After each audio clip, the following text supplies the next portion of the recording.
Hey, what's up? My name is Jam, and thank you for joining me for another Bishoujo action figure review. This is a video review of the Frame Arms Girl Durga 1 model kit by Kotobukiya.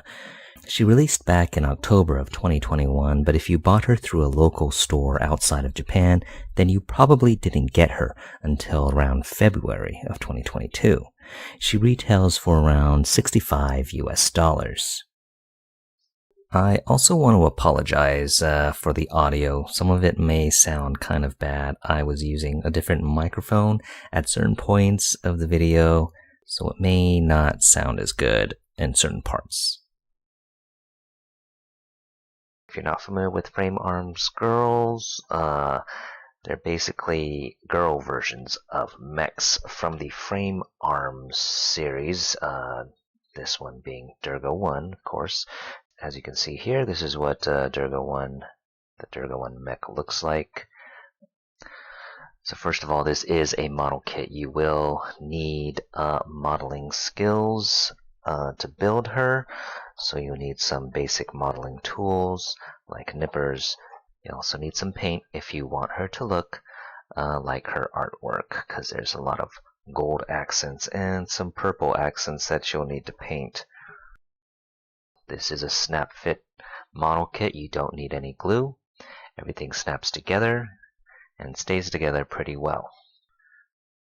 So this figure is based on a mech designed by Tomo of the Durga 1, and the Frame Arms Girl is designed by Eiji Komatsu.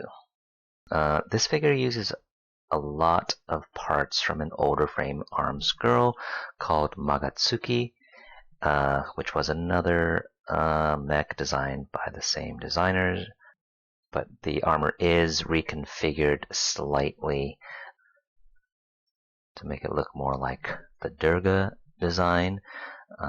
But if you do have Magatsuki, then this will seem pretty familiar to you. I have no complaints about the sculpting. Everything looks really good. Kotobukiya is very good at making model kits. I didn't have any problems fitting things together. The directions were very easy to follow and pretty detailed, even though they are in Japanese, but there's really not a lot of text to be reading.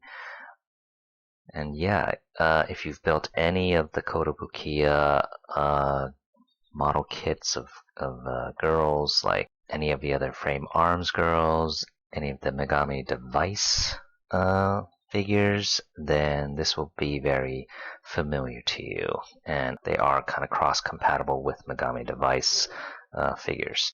It has a good look from the front, kind of a Greek goddess type of look to it, with all of this, with all of the skirts and little detailing. It just has that feel to me, with the white and the gold. Surprisingly, she doesn't have a lot of armor in the back, and this is probably one of the selling points of this figure, is its sex appeal. She does have a pretty bare bottom there, as you can see. Her face is very pleasant looking. I like it. I like her design. She also comes with alternate expressions. You have a winking face, and then you also have a more angry face. So this would be good for the heat of battle kind of expression. And then you have a neutral, slightly smiling face, which she is wearing right now. They also provide water slide decals for these expressions if you, they don't provide a blank face though. So, but if you do have an extra blank face, or maybe you damaged this face somehow, they do have water slide decals that you can apply. There's really a lot of detail to enjoy. You have parts that are supposed to be cloth, and then you of course have parts that are more solid. These sort of jetpacks are kind of cool, and I do like the color scheme of this figure as well. You have the purple, you have gold, you have these translucent red bits, and it really helps make the figure pop, and it just feels very harmonious in the way this figure looks. Now, in her armored mode, there are a few issues. Some of these armor bits can fall off pretty easily, such as this part right here. It's only held on by a very small ball joint right there. And so if you're not careful, it can fall off. The shoulder parts aren't as bad. They do have a similar connection, but the ball joint is a little bigger, and I think that helps. But yeah, that is another point that could fall off. It does move around quite a bit, or it's made to move around quite a bit. So another thing maybe I would say is that her hand, it doesn't quite hold the weapon as tightly as I would want it to, but it's okay because they do provide this handy little attachment which keeps the weapon in her hand. It doesn't, because the weapon is pretty heavy, and it's so heavy that it kind of causes her arm to fall. So I think the joints could be a little tighter to sort of fix that issue, but it's still not too bad. You can still get some great poses. Another issue is that some of these connection points aren't as tight as I would like, especially like at the biceps here. This connection is just not very tight, and just with a little bit of twisting it starts to come off pretty easily. It's not so loose that it falls out completely, but it can be a hassle if you're trying to pose her and then her arm falls out, because when you move it, it does tend to loosen up. It does tend to fall out if you're not careful. Her neck joint is probably my biggest pet peeve. There's a joint at the base of the neck, and that is it's not designed well. If you try to turn her head, it will usually twist that joint out of its socket. And it's just a simple hinge, but it's really not tight enough, or the way it's designed is it's easy to twist the peg out of the hole. What kind of accessories does she come with? You have the alternate expressions, as I mentioned before. You have a stand, of course, to help her stand, put her in poses. You have her weapon here, and you can, of course, remove that. And you have that. You can remove that. This is a brace to help keep it in her hands. You have a lance type weapon, and this actually splits into two weapons. You can actually split it there, and there's a little handle here that you can pull out. And basically you'd have two weapons. You'd have a sort of mini lance, and then this sort of mace kind of weapon, and then so you can have her sort of dual wield weapons like that, and that's pretty cool too. But I mostly like her having her long lance weapon.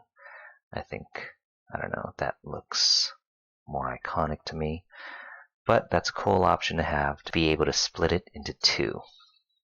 She also comes with extra hands. This is her right-handed weapon holding hand. She also has a right-handed open palm with the fingers together. This is her left hand with the fingers apart. She also has a right-handed fist and a left-handed fist. There's also a weapon holding left hand, so she can hold both weapons. She also has a left hand with the fingers together and a right hand with the fingers apart. You also have a right hand with a pointing finger. she can also hold a weapon.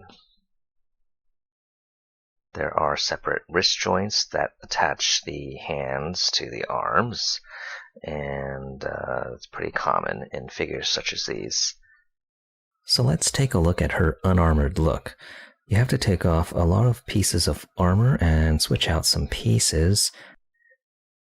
Now it does take a bit of time to switch out all the armor. There's just a lot of little pieces, a lot of parts, and I think they did that just because it's more customizable. You can actually put the different armor pieces in different places to kind of customize the look.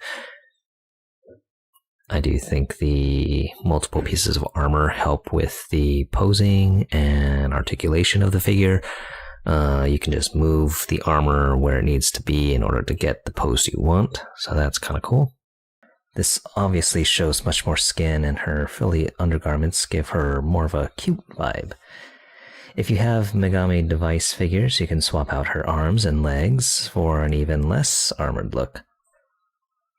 You can also swap out her frilly bow with a plain hairpiece, and I think I actually prefer the plain look more.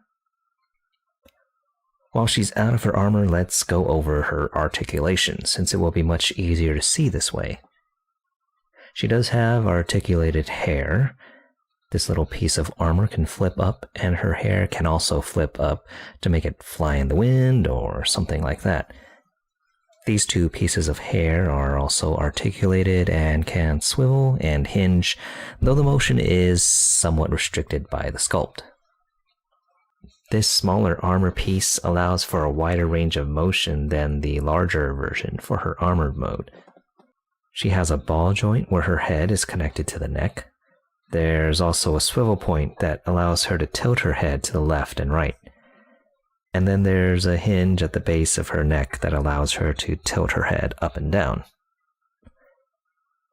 Oh, and the smaller strands of hair are also articulated so you can have them lay properly or kind of fly in the wind.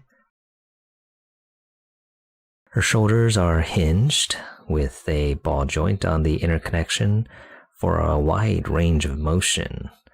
Where the ball joint is connected to the body, there's a swivel point so she can move her entire shoulder forwards and back, allowing for an even wider range of motion. There is a bicep cut that also allows for arm swapping. Her elbow is hinged and it only goes a little past 90 degrees, unfortunately. Her wrist is hinged and can swivel on both sides for plenty of posing options.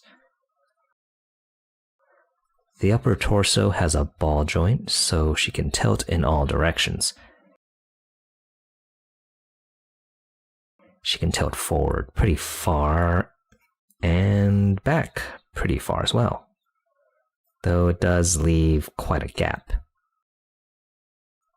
The lower torso is, of course, all one piece. The hip articulation is pretty nice. You got a ball joint right there, and the entire leg can be pulled down to allow a wider range of motion, and that's how you'd get her into a sitting position, for example.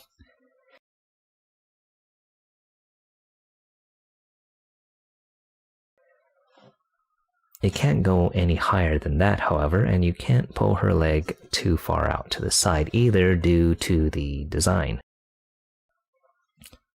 Whenever there's a character design like this that shows off a lot of butt cheek, it's always interesting to see how the figure executes that with the articulation. Some companies combine the leg and butt, and then there are figures like this that separate them. I think this execution looks really good though, and if I'm honest, it's what drew me to this figure in the first place.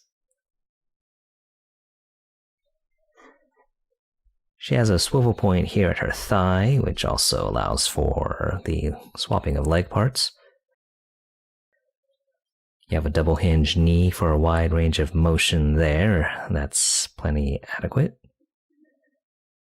The ankles are hinged with a swivel point above and below the hinge, and that lower swivel point allows for the ankle tilt. The toes are also hinged, and the armored version of her feet features the same articulation points. So yeah, she is a very posable figure, and I don't have too many complaints except for the neck joint. There's just too much tension in the ball joint, and when you try to turn her head, it will instead twist the hinge at the base of her neck out of place. I think this hinge could have been better designed and more secure, but I can see how that's pretty hard since there's not a lot of room in there. If your figure is like this, you'll need to sand down the ball joint so her head can turn more easily, and it should be fine. So ultimately, that's not a deal breaker, but it's something to look out for. I almost forgot to measure her, so let's do that now. Without her armor, she is about 6 1/8 inches, and that turns out to be about 15.5 centimeters. Now let's see how tall she is with her armor. I didn't put on all her armor, but I did swap out the parts that could potentially affect her height. I think she looks pretty good like this too. From toes to the top of her helmet, she is 17.75 centimeters, and in inches, she is about 7 inches. Overall, I really like this figure. It looks great in and out of the armor, and there's a lot of display options in terms of the armor pieces and weapons. Sculpting is well done with a very nice female form under the well-defined and crisply molded armor. Her bare bottom look is definitely a highlight, and I think it looks amazing, and the articulation and transition to her legs came out really well. Now, you will need a few things if you do decide to get her, to make her look the best that she can. I recommend getting some gold paint. There's a lot of gold accents on her armor, such as these bits here. You'll also need some purple paint if you want to paint these accents.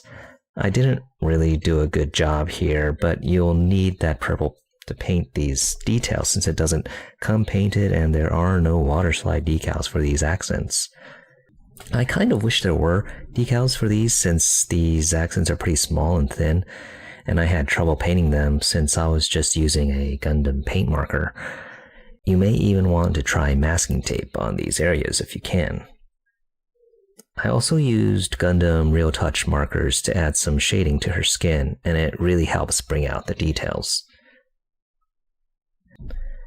There are quite a few decals for this model, and most of them are these gold accents that go on the armor parts. It can be a little annoying when there are a lot of them, like on the side skirts, but they do make the character look more detailed. There are a few decals that are very difficult to put on due to the surface that they need to go on, such as this foot armor.